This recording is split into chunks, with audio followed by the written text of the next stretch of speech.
आने वाले कुछ दिनों में आईआईटी जेई एडवांस का एग्ज़ाम होने वाला है, तो काफ़ी बच्चे उसमें एग्ज़ाम में बैठने वाले हैं। तो उनसे रिलेटेड यहाँ पर मैं फुली मोशन से संबंध रखने वाला एक रिलेशन मैं बताने जा रहा हूँ, जो आईआईटी जेई एडवांस में इस तरह के क्वेश्चन पूछे जा सकते हैं या इस जैसे क्वेश्चन से रिलेटेड क्वेश्चन पूछे जा सकते हैं। और इस प्रश्न में जो कॉन्सेप्ट है वो दूसरे प्रकार के जो क्वेश्चन बनेंगे पुली मास रिलेशन से रिलेटेड, उसमें अप्लाई किया जा सकता है। तो इसलिए इस क्वेश्चन को काफ़ी ध्यान से अगर आप देखें तो आपको काफ़ी बेनिफिट होगा। तो आइए देखते हैं। यहाँ पर एक पुली है, ये पुली फिक्स है और P1 और P2 दो पुली हैं जो मासलेस हैं और ये मूव कर सकते हैं।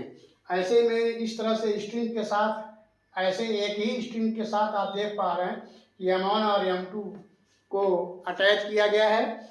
M1 इस स्ट्रिंग के साथ अटैच है और M2 इस पुली के साथ दूसरे स्ट्रिंग के साथ इस तरह से अटैच है और इस पूरे सिस्टम को ऐसे फ्री छोड़ दिया जा रहा है। तो ऐसे में मास M1 M2 का एक्सेलरेशन, पुली P1 और पुली P2 का एक्सेलरेशन बताना है। तो यहाँ प्रश्न में स्ट्रिंग को मासलेस और इनएक्सटेंसिबल लिया गया है, यानी स्ट्रिंग को ऐसे स्ट्रेच करें तो स्ट्रेच नहीं होगा, उसके लेंथ में कोई चेंजिंग नहीं होगी। और पुली के मास को निगलिजेबल लिया गया है, यानी पुली P1 और P2 को मासलेस माना गया है। तो ऐसे में मास M1 और M2 का एक्सेलरेशन A1 A2 और पुली P1 और P2 का एक्सेलरेशन AP1 और AP2 निकालना है। तो आइए यहाँ पर हम FBD बनाने की कोशिश करते हैं। तो सबसे पहले हम लोग मास M1 का FBD बनाएंगे। तो मान लेते हैं कि M1 जो है ऊपर जा रहा है,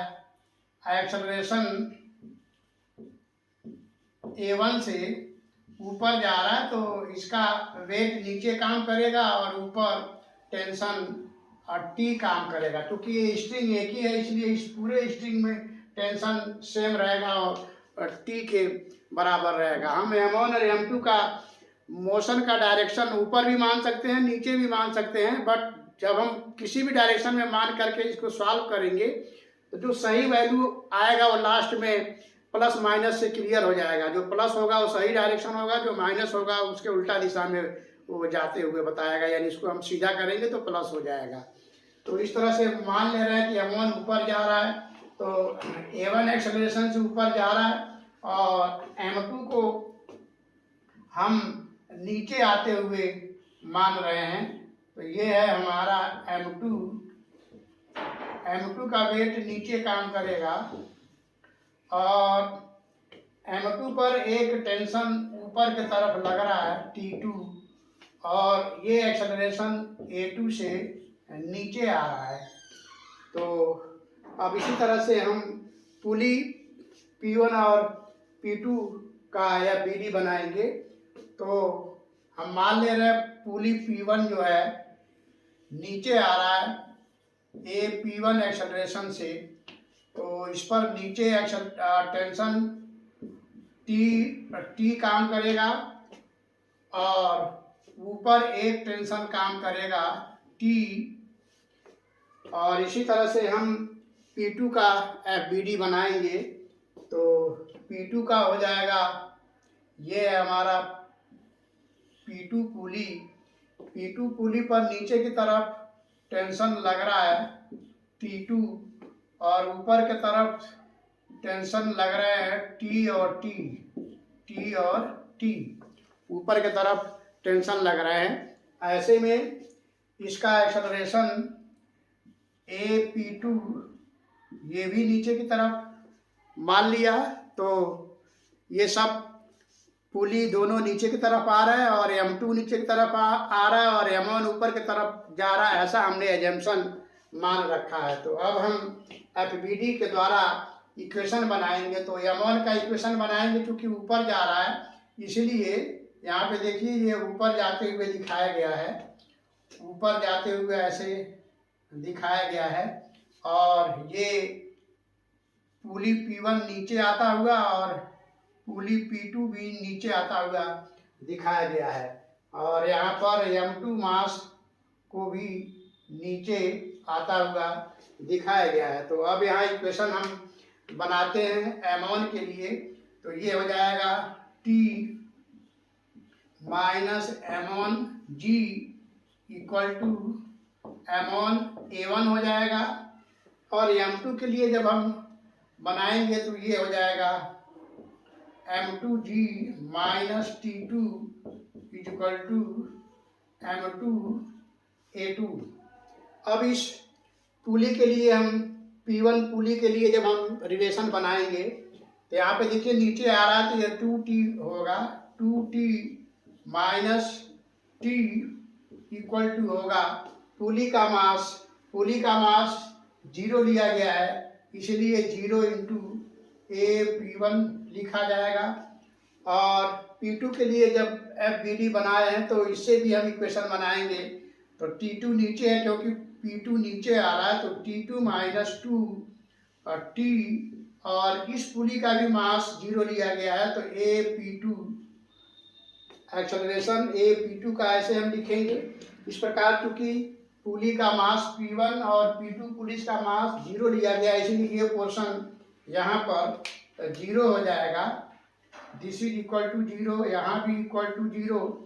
इस प्रकार हम देख पा रहे हैं यहाँ से रिलेशन जो हमें मिल रहा है वो बता रहा है कि T भी 0 हुआ और T2 भी 0 आ गया। तो इस प्रकार T और T2 0 आ गया, तो हम इस इक्वेशन से एक्सेलरेशन निकाल पाएंगे। यहाँ से हम देख पा रहे हैं A1 हो जाएगा माइनस G के बराबर। देखिए T 0 हो गया यहाँ से, तो माइनस M1G बराबर M1 A1, तो M1 M1 कैंसिल, तो A1 इज इक्वल टू हो गया माइनस G, और यहाँ से A2 हो जाएगा A2 प्लस G के बराबर आएगा। T2 0 हो गया तो M2 कैंसिल, A2 G के बराबर आ गया। इसका मतलब ये हुआ कि A2 नीचे आ रहा है और A1 माइनस G आ रहा है, मतलब M1 भी नीचे आ रहा है। M2 नीचे आ रहा है तो M1 भी नीचे आ रहा है, क्योंकि A1 माइनस G आ रहा है, तो माइनस G से ये पता चल रहा है कि वो ऊपर न जाकर के नीचे जा रहा है, इसलिए M1 और M2 दोनों नीचे आ रहे हैं और दोनों सेम एक्सेलरेशन से आ रहे हैं। तो मैग्नीट्यूड में दोनों का एक्सेलरेशन जो हुआ सेम हुआ और दोनों नीचे आ रहे हैं। अब हम पुली का एक्सेलरेशन बनाने की कोशिश करेंगे। तो पुली का एक्सेलरेशन बनाने के लिए हम लोग स्ट्रिंग में एक्सटेंशन रूल का इस्तेमाल करेंगे। तो किसी भी स्ट्रिंग में, ये मान लीजिए स्ट्रिंग है, इस स्ट्रिंग में अगर ये नीचे आ रहा है तो यहाँ डेल्टा x का प्लस इलांगेशन करेगा, और ये भी अगर इधर नीचे आ रहा है तो माइनस डेल्टा x का कंट्रैक्शन करेगा। तो आप किसी स्ट्रिंग में इस तरह से एक्सटेंशन मेथड का इस्तेमाल करके लगाएंगे तो देखेंगे ये वाला पॉइंट नीचे आ रहा है तो माइनस x कंट्रैक्शन कर रहा है तो निगेटिव x डेल्टा x आएगा, और ये इलांगेशन कर रहा है ये पॉइंट तो पॉजिटिव डेल्टा x आएगा। अब मान लीजिए दोनों इलांगेशन कर रहे हैं इस तरह से, दोनों का एरो ऊपर और नीचे है, तो इस प्रकार इस पॉइंट में यहाँ पर डेल्टा x पॉजिटिव आएगा, यहाँ भी डेल्टा x एक्सटेंशन पॉजिटिव आएगा। तो इसका इस्तेमाल करके हम पुली P1 और P2 का एक्सेलरेशन निकाल सकते हैं। तो आइए देखते हैं इस स्ट्रिंग में, इसमें M1 नीचे जा रहा है इसलिए डेल्टा x1 पॉजिटिव होगा, क्योंकि यहाँ पर एक्सटेंशन करेगा इस तरह से, देखिए एक्सटेंशन करेगा स्ट्रिंग में, और पुली नीचे आ रहा है इसलिए ये कंट्रैक्शन करेगा, तो ये हो जाएगा माइनस डेल्टा x P1। और इसी तरह से इस स्ट्रिंग में पुली नीचे आ रहा तो इसलिए इस पॉइंट पर एक्सटेंशन जो होगा पॉजिटिव होगा, तो इसलिए यहाँ पर x P1 पॉजिटिव एक्सटेंशन होगा डेल्टा के साथ। और फिर अब आप आ जाइए इस पोर्शन में पुली नीचे आ रहा है तो ये हो जाएगा माइनस x P1, और यहाँ पर P2 एक्सटेंशन कर रहा है नीचे जा रहा है, ये कंट्रैक्शन कर रहा है ये पॉइंट, और ये एक्सटेंशन कर रहा है तो इस तरह से यहाँ पर ये हो जाएगा प्लस डेल्टा एक्स P2, और इस तरह से इस एंड पर पुली नीचे आ रहा है इसलिए यहाँ भी एक्स P2 एक्सटेंशन होगा। तो यहाँ पर हम लिखेंगे डेल्टा एक्स P2, और टोटल एक्सटेंशन 0 होता है क्योंकि स्ट्रिंग जो है इनएक्सटेंसिबल लिया गया है, स्ट्रिंग जो है इनएक्सटेंसिबल लिया गया है।